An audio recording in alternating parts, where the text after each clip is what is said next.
नमस्कार मित्रांनो, मी रवी गोडके तुमच्या सर्वांचं स्वागत करतो तुमच्या आवडतीच्या युट्यूब चॅनलमध्ये.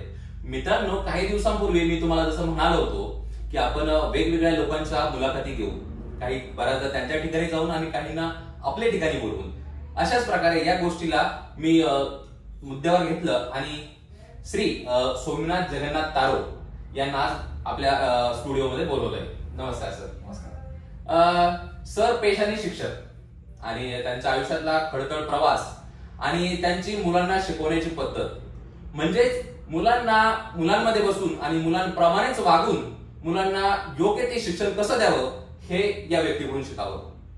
ते शिक्षण गरजेचं नाही की पुस्तकातलंच असावं, ते दैनंदिन जीवनातलं असावं किंवा इतर वेगवेगळ्या ठिकाणी व्यावसायिक ठिकाणीच असावं, पण मार्गदर्शन कसं करावं हे यांच्याकडून शिकावं. आपण त्यांच्या तोडूनच त्यांची इंट्रोडक्शन घेऊया.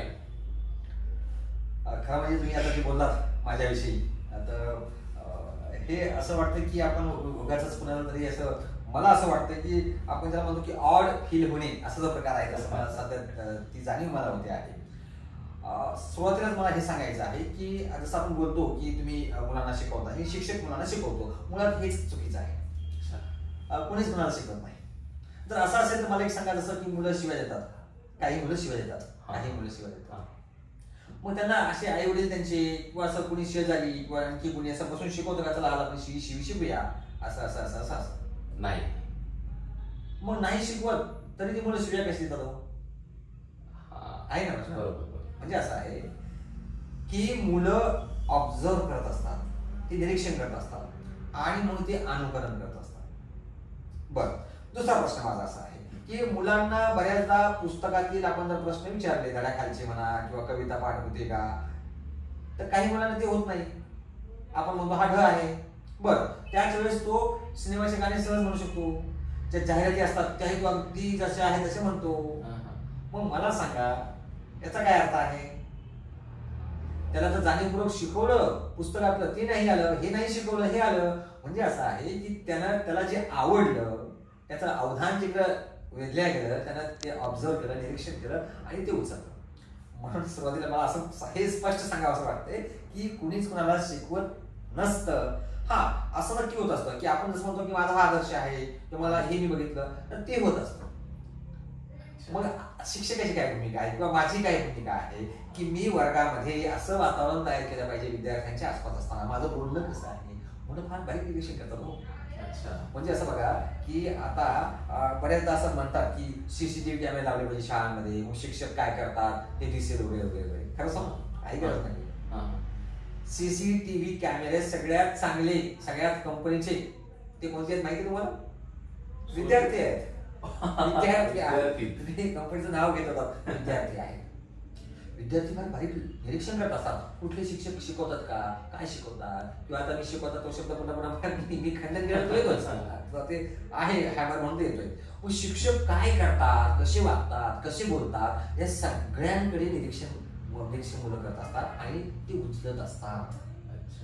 म्हणून मग काय केलं पाहिजे किंवा मी काय करतो, मग हेच मी भान ठेवतो की मी कसं बोललं पाहिजे, कसं वागलं पाहिजे. मग वर्गामध्ये मी उच्चार कसे करतो, मराठीचे इंग्रजीचे उच्चार कसं करतो तसे मुलं करतात. आणि मला असं वाटतं ना की खरं म्हणजे ही काय अगदी मी करतोय म्हणजे उपकार करतो विद्यार्थ्यांवर, माझं कर्तव्य ते मी केलंच पाहिजे, त्याचा तर पगार मी घेतोय ना. तर हे असं आहे आणि मी वेगळे असं काही करत नाही, फक्त जे करतो ते मुलांमध्ये बसून करतो. वर्गामध्ये शिकवत असताना माझ्याकडे पहिलीचा वर्ग मी हमखास घेतच असतो. त्या मुलांच्या सोबत तुम्हाला बसावं लागेल ना. विचार करा, शिक्षक उभा आहे, मुलं खाली बसले आहेत, किंवा शिक्षक खुर्चीवर आहेत आणि मुलं खाली आहेत. इथे अंतर पडलं बसण्यातच, शिकणं दूर राहिलं. बरं, मला सांगा, मग आज तुम्हाला या प्रकारे मुलांना शिकवताय, बरोबर आहे? तुम्ही जेव्हा शाळेत होते त्यावेळेस तुम्हाला अशाच प्रकारे शिक्षक लाभलेत का? आता बघा की हो, काही प्रमाणात नक्कीच लागले. की असं आता मला माझ्या शिक्षकांचं जर ठरलं ते आम्हाला जोशी मॅडम म्हणून होत्या अगदी पहिलीमध्ये असताना. त्यावेळेस मॅडम शब्द होता जोशीबाई असं म्हणायचं आणि बाई म्हणायचं. मला अजूनही आठवतं त्यांनी बेरीज शिकवत असताना त्यांनी गोट्या आणल्या, त्या मुलांचे खेळण्याच्या गोट्या असतात ना, त्या गोट्या आणल्या आणि आमच्या हातात द्यायच्या, डाव्या हातात 2 द्यायच्या, उजव्या हातात 3 द्यायच्या आणि सांगायचं बोल एकत्र कर किती झाल्या बोल. तुझ्या शेजारचे घे, तुझ्या घे, एकत्र कर बघ किती झाल्या. किंवा तुझ्याकडे इतक्या आहेत ना, मला इतक्या काढून दे, आता किती उरले, वजाबाकी, बेरीज, त्यांनी असं शिकवलेलं आहे. आता मी जे काही सभाहितपणा आपण ज्याला म्हणतो, बोलण्याचे जे चातुर्य आहे, हे कसं आलं तर अगदी मला हायस्कूलला असताना जोशी मॅडम नावाच्या की दुसऱ्या पहिलीच्या वेगळ्या कर्डेल सर आठवत, मला ते आठवतात की त्यांनी मला वक्तृत्व स्पर्धेमध्ये मुद्दाम घेऊन जायच्या. अगदी संभाजीनगर ज्यावेळी स्पर्धा व्हायची, माझ्या पायात चप्पल नसायची. शिवाजी हायस्कूलला त्यावेळेस फार मोठ्या वक्तृत्व स्पर्धा व्हायच्या ऑगस्ट महिन्यामध्ये, आणि माझ्या पायात चप्पल नाही. मला तेव्हा चप्पल आवश्यक असते हे मला पहिल्यांदा जाणीव झाली 7वी 8वीला गेल्यानंतर, जेव्हा शहरातल्या मुलांच्या पायाला चपला मिळत्या. पण माझ्या शिक्षकांनी मात्र मला वेगवेगळ्या व्यासपीठांवर घेऊन गेलेत, आणि मग त्याचा परिणाम असा झाला की मी ते उचललं ना, आणि ते गुण माझ्यात आले. म्हणून तसे शिक्षक होते का? हो, नक्की होते. म्हणून तर त्याचा परिणाम आहे. आणि जेव्हा तुम्ही शाळा झाली, कॉलेज झालं, मग त्यावेळेस तुम्ही शिक्षक पेशाकडे कसे वळले गेल्या? हो, आता असं आहे बघा की आम्ही डीएडला असताना, खरं म्हणजे आणि सांगू नाही पण आहे म्हणून सांगतो की असं वाटायचं की आपण डीएडला आलोय, मग आपण काय करतो, डीएड करतोय, डीएड म्हणून शिक्षक होणार, की मग डॉक्टर व्हायला पाहिजे होतं, किंवा अमुक काहीतरी व्हायला पाहिजे होतं. थोडासा न्यूनगंड असा त्यावेळेस होता. आता काय आलो तर वडिलांनी सांगितलं डीएड केल्यानंतर नोकरी लवकर लागते म्हणून. अगदी खरं सांगायचं तर हे प्रामाणिकपणे सांगतो.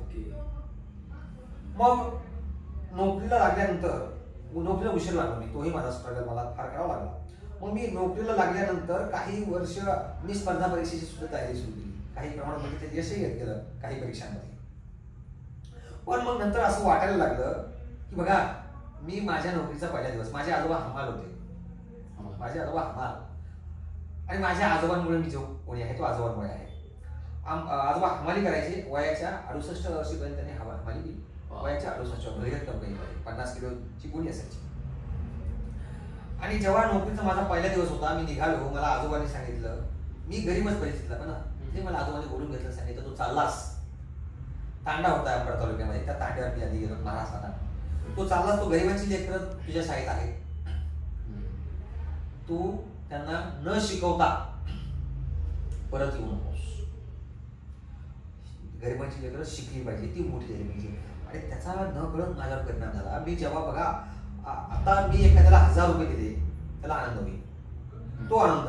आणि एखादा मुलगा माझ्यामुळे काहीतरी, माझ्या मदतीमुळे किंवा माझ्या काहीतरी वागण्यामुळे त्याच्यावर चांगला परिणाम झाला, तो काहीतरी वाचायला लागला, काहीतरी शिकायला लागला, आणि त्याच्या चेहऱ्यावर बघा, मुलं ज्यावेळेस काहीतरी नवीन शिकतात ना, उदाहरणार्थ त्यांना गुणाकार शिकायचा, हातच्याचा गुणाकार शिकायचा, आता तो त्यांना आला, ज्या दिवशी आला, पहिल्या दिवशी त्याचं पहिलं उदाहरण बरोबर आलं ना, किती आनंद होतो त्या मुलांना, खूप आनंद होतो. आणि मग हा आनंद मी ज्यावेळेस बघत गेलो ना, मग मात्र मी माझ्या पेशावर प्रेम करायला लागलो.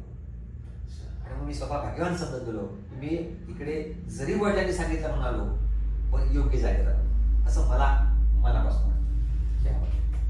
आणि आता शिक्षक पेशात आहे, मुलांना शिकवायला तुम्हाला आवडतं, पण या व्यतिरिक्त तुमचे अजून कोणते छंद आहेत?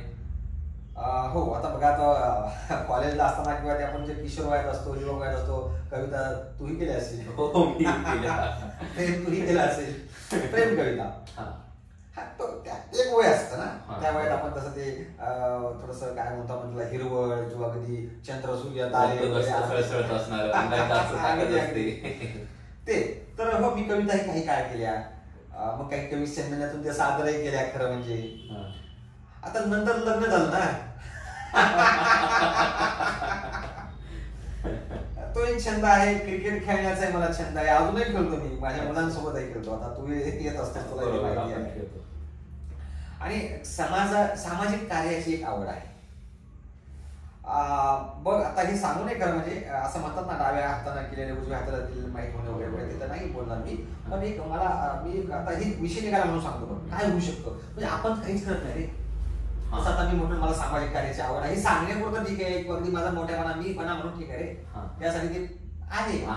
मी मागच्या महिन्यामध्ये दिवाळीला आणि माझे काही मित्र आम्ही गेलो होतो पळसखेड सपकाळ म्हणून गाव आहे, चिखली तालुका, जिल्हा बुलढाणा आहे. बुलढाण्यामध्ये तिथे डॉक्टर पालवे म्हणून आहेत, डॉक्टर नंदकुमार पालवे आणि आरतीताई त्यांचे मिसेस. हे दोघं जण 265 मानसिक रुग्ण जे आहेत की बेघर आहेत, जे अनाथ, त्यांना कोणी नाही, वालीच नाहीये ना, निराधार आहेत, अशांना ते सांभाळतायत. पण नुसते सांभाळत नाहीये, त्यापैकी 110 असे आहेत की ज्यांना शी आणि सू कशी करावी हे कळत नाही, ते लेकराप्रमाणे सांभाळतायत. मी स्वतः आमच्या डोळ्यांनी बघितलं, त्यांच्या हातांवर जखमा आहेत, किडे झालेले आहेत. अशांचं त्यांनी स्वतः ड्रेसिंग करायची, स्वतः त्यांचे उपचार करायचे. आणि विचार करा, अशी लोक आहेत जगामध्ये जी फार महान काम करतायत. दूर गावापासून आहे त्यांचं ते जे ठिकाण आहे, सेवा संकल्प म्हणून त्यांचा संस्था आहे. तर मला काय वाटतं ना, इतकं तर आपण नाही करत रे, पण काहीतरी खालीचा वाटा आपण उचलला पाहिजे ना. तर अशी एक आवड आहे. मग आम्ही त्या ठिकाणी कुणाचा वाढदिवस असेल किंवा असं आम्ही 22 ह्यावेळेस तिथे साजरी केली. आणि तुला खरं सांगू, आता मला तर बहिणी आहेतच सख्या, पण पहिल्यांदा ना भाऊबीजीचा आनंद इतका द्विगुणित झाला होता, काय सांगू तुला. तिथे गेल्यानंतर त्या एक आमच्या तिथल्या ज्या भगिनी होत्या त्यांनी आम्हाला ओवाळलं वगैरे वगैरे. तर मग असे जे सामाजिक कार्य आहे, आपण थोडा जर खालीचा वाटा उचलला तर ते त्याचाही आनंद असतो. तर तोही मला थोडासा छंद आहे. मग वाचनाचाही छंद आहे.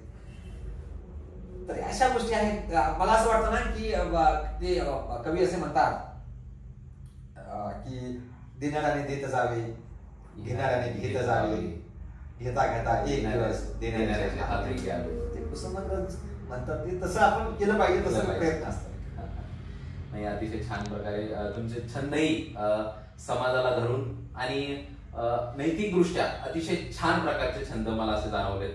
म्हणजे कोणी म्हणतं मला चित्रपट बघायला आवडतात, मला फिरायला आवडतं, अशा प्रकारचे मला छंद तुमच्याकडून आले नाही. मला खूपच म्हणजे आश्चर्यचकित गोष्ट वाटली आणि फार छान आहे. परंतु मला एक सांगा, तुम्ही या छंदांना आणि जे तुमचा पेशा आहे शिक्षक, याचा कसा वेळ देता?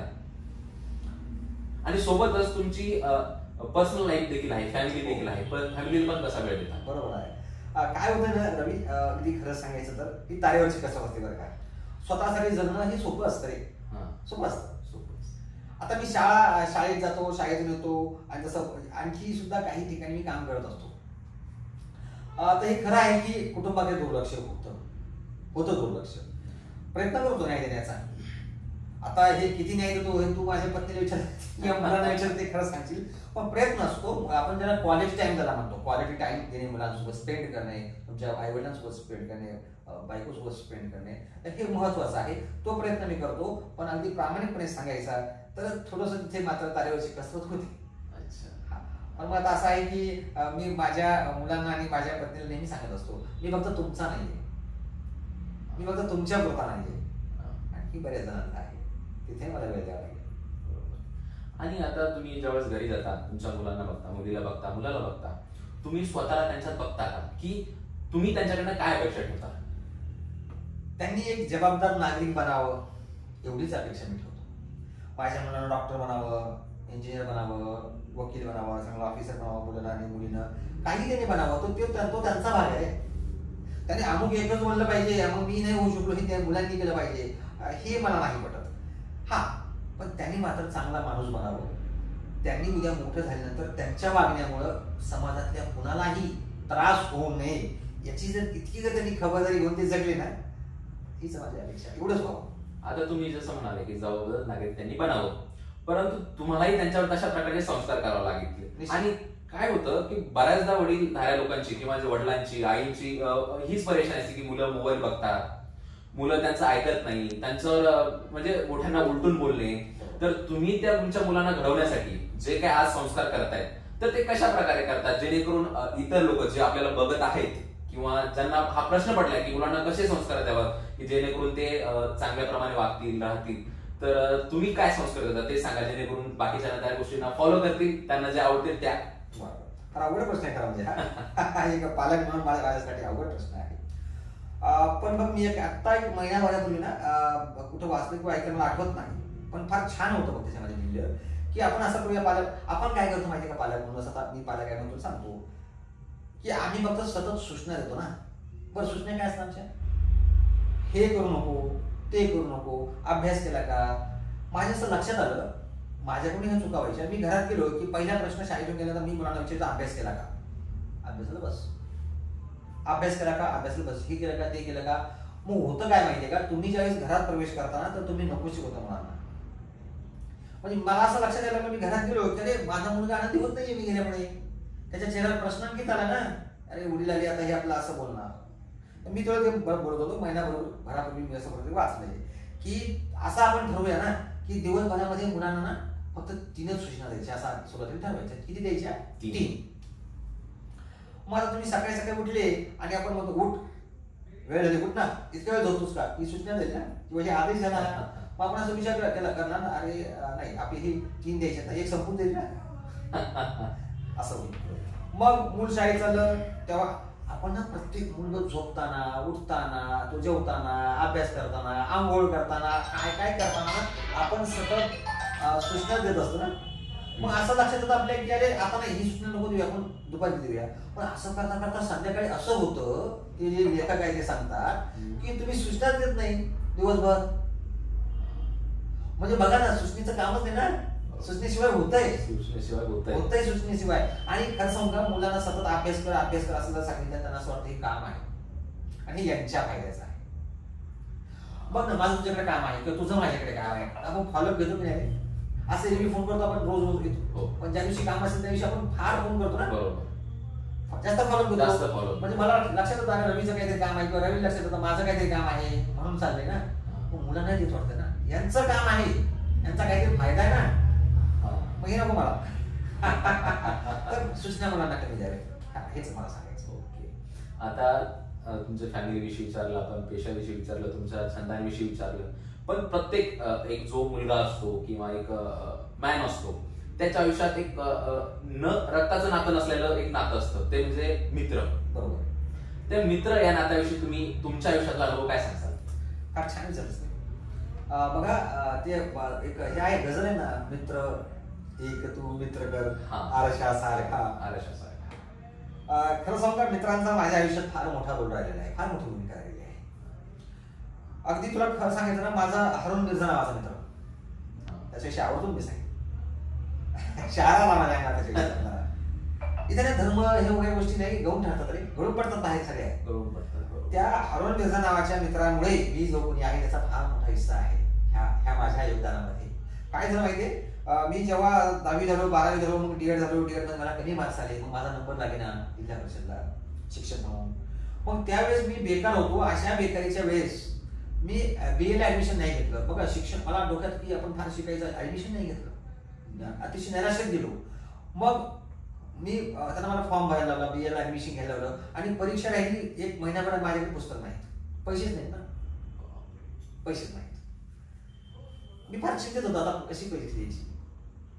आणि मग पैसे नाही म्हटल्यावर काय करणार, तर हे हरवलं पाहिजे. त्यावेळेस 250 रुपयामध्ये सरस्वती नावाची एक प्रकाशन संस्था आहे, त्यांचे गाईड यायचे. त्याचा मुलं वेगळा उपयोग करायचे, पण मला अभ्यासासाठी पाहिजे होते पुस्तकं. तर 15 दिवसात वाचणं शक्य नव्हतं, 1 महिन्यामध्ये. त्यामध्ये सेट आणून दिला, मी तो वाचला. त्या महिनाभरात 3 आठवडे जो काही कालावधी मिळाला वाचला आणि मी परीक्षा लिहिली, पास झालो पहिल्या वर्षी.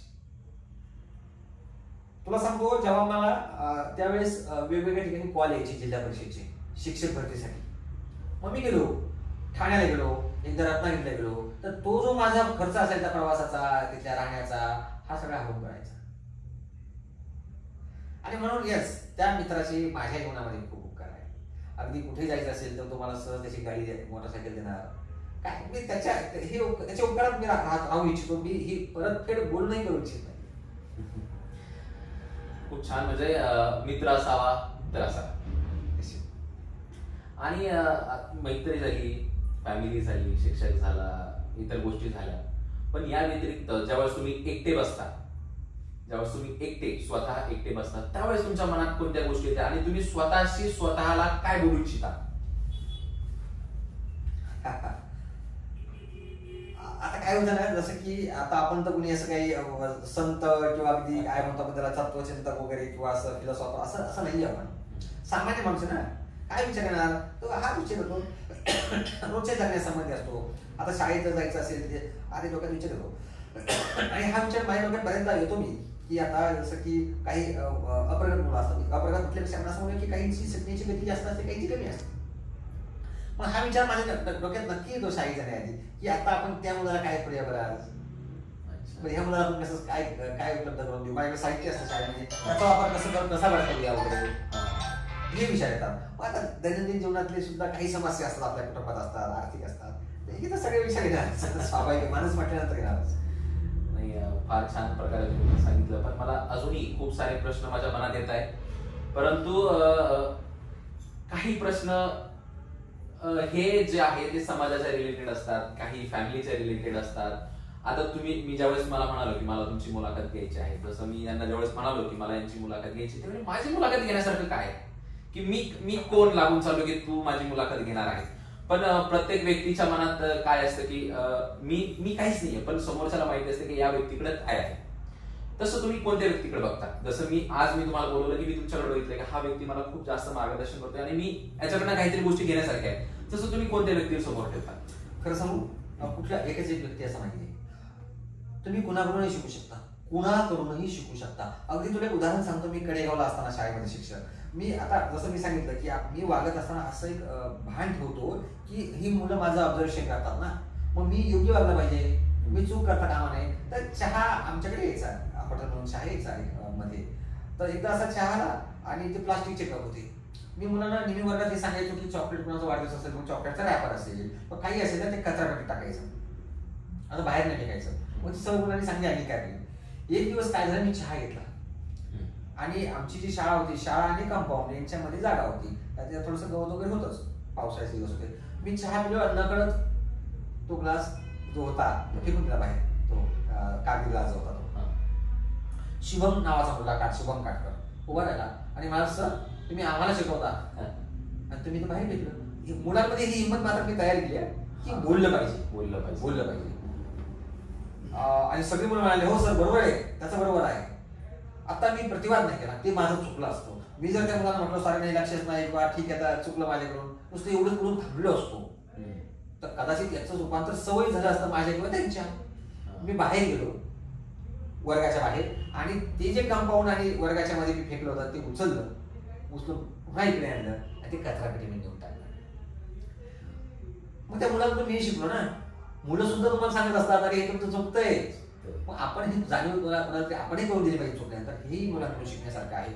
माझे आजोबा, जसं मी मगाशी उल्लेख आला आजोबांचा, आजोबांनी अतिशय म्हणजे अगदी वयाच्या 67 वर्षापर्यंत हमाली केली, कष्ट फार केले. आणि आजोबा म्हणजे आमचे समजा अतिशय प्रामाणिक व्यक्ती, त्यांच्याकडून मी शिकलो. आता अगदी मी तुला सांगतो की स्वच्छता, आपल्या देशाचे पंतप्रधान आहेत माननीय नरेंद्र मोदीजी, यांच्याकडून शिकण्यासारखं आहे ना. ते अगदी कुठलीही सुट्टी नाही घेता अहोरात्र काम करतायत. मग मला म्हणायचं आहे की मूल असेल किंवा ते देशाचे पंतप्रधान असेल, कोणी असू दे, ह्या जगात तुम्हाला प्रत्येकाकडून शिकण्यासारखं आहे. माझा एक मित्र आहे दुर्गेश नावाचा, त्याच्याकडून व्यवहार कसा करावा, कसा हिशोब ठेवावा किंवा कुठे काय शब्द द्यावा, कुठे काय देऊ नये, हे शिकण्यासारखं आहे. माझा आणखी एक मित्र आहे मुकुंद नावाचा, फॉलोअप कसा घ्यावा. आणि तुला जर मी पैसे दिले 1000 रुपये, तू म्हटलंस की मी सोमवारी दुपारी 12 वाजता देणार आहे, बरोबर 12 वाजून 1 मिनिटाने तुला फोन येईल त्याचा. तर हे त्याच्याकडून शिकलो. अनेक जण आहेत माझ्या विद्यार्थ्यांकडून मी शिकतो. सुंदर हस्ताक्षर काढतात काही मुलं आहेत, त्यांच्यामध्ये घेण्यासारखं आहे.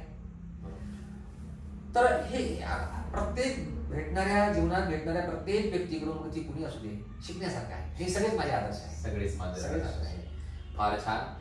आणि हे सगळ्या गोष्टी तुम्ही सांगितल्यात, आता फार छान प्रकारे सांगितले की कोणाचाही शिक्षक हा एक व्यक्ती असू शकत नाही. आयुष्यात तुम्ही कोणत्याही व्यक्तीला भेटताय तो तुमचा गुरु नक्कीच होणार. कदाचित तुम्ही वाईट व्यक्तीच्या संपर्कात आले तर तुम्ही त्या वाईट गोष्टी नका शिकू. तो ज्या गोष्टी वाईट करतोय त्या वाईट गोष्टी आपल्याला त्या करायच्या नाहीयेत हे त्या व्यक्तीकडून शिकायला पाहिजे. माझा एक मित्र आणखी एक सांगायचं, राहुल भाऊसाहेब, हे आता जो बोलतोयस ना म्हणून मला आठवलं. जसं आपण म्हणतो ना बोलताना, अरे हा असा आहे याच्यात हा दुर्गुण आहे, आणि तो तसा आहे त्यात तो दुर्गुण आहे, असं आपण म्हणतो. साधारण एक सवय आहे माणसामध्ये. तो असं म्हणत असतो की प्रत्येक दगड हा कामाचा आहे. एवढं वाक्य लक्षात ठेवा, प्रत्येक दगड हा कामाचा आहे. कुठल्या दगडाचा मूर्ती होईल, एखादा दगड भिंतीत काम येईल, एखादा दगड आणखी इकडे काम येईल, पण प्रत्येक दगड हा कामाचा आहे. प्रत्येक दगड हा कामाचा आहे. माणूस तर असणारच नाही, माणूस तर असणारच, नक्कीच असणार.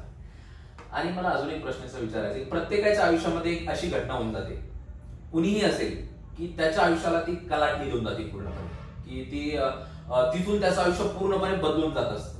तर तुमच्या आयुष्यात अशी कोणती घटना घडली की ज्यानंतर तुमच्या आयुष्याला पूर्णपणे कलाटणी भेटली किंवा तिथून तुम्ही अतिशय वेगळ्या प्रकार बदलून गेले?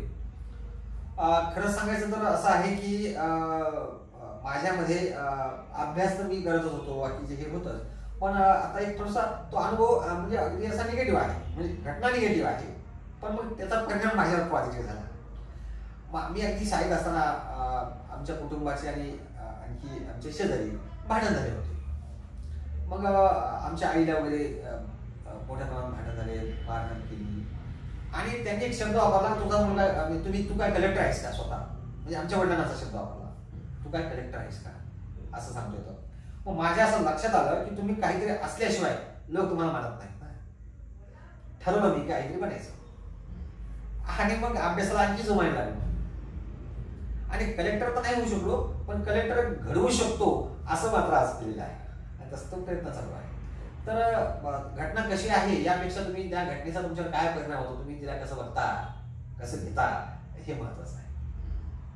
आणि जसं आपल्या चॅनलचा मोटो आहे की प्रत्येक व्यक्तीला मोटिवेट कसं ठेवायचं, किंवा कोणत्याही व्यक्तीचे जे स्ट्रगल लाईफ आहे त्याच्यातून तो कसा वर आला, हे सगळं तुम्हाला विचारण्यामागचं हेच कारण की समोरचा जो व्यक्ती आपल्याला बघतोय त्याला त्याच्यातून काहीतरी शिकायला भेटावं आणि मोटिवेशन भेटावं.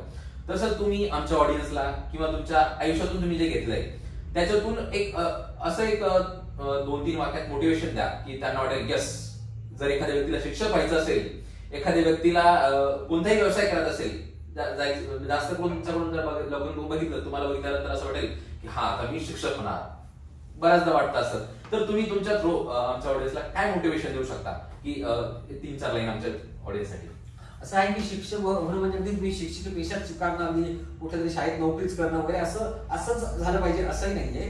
पण हो, आपल्या वागण्यातून किंवा मी माझ्यामुळे जर कोणाला काहीतरी मदत होणार असेल शिकायला, आपण तो प्रयत्न प्रत्येक ठिकाणी केला पाहिजे ना. तू आता टॅक्स कन्सल्टंट म्हणून काम करतोयस किंवा की बाकीच्या तू आता मोटिवेशनल स्पीकर म्हणून काम करतोस, तर तुझ्या कर्तव्यातून ते झालं पाहिजे तो परिणाम ना, तर ही तुझी भूमिका योग्य आहे.